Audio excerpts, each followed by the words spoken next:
ఇప్పుడు కష్టపడి కట్టుకున్నాం ట్యాంకి కానించి 2 కుట్రలు సన్న ఇప్పుడు ఇది 3వసారి మేము కట్టుకోవటం.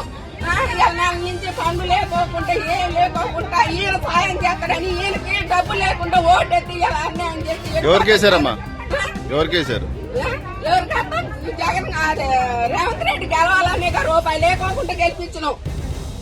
ఏమన్నా ఈ ఒక్కసారి ఆయన కొంచెం సాయం చేస్తాడని. కరెంటు సంవత్సరం నుంచి లేదు, నీళ్లు లేవు, నిప్పులు లేవు, కడుపుతా ఉన్న పిల్లలు అన్ని నెల నుంచి పోలీసు వాళ్ళు వచ్చినా కూడా ఒకరోజు తిని ఒకరోజు తినకుండా ఉన్నాం సార్.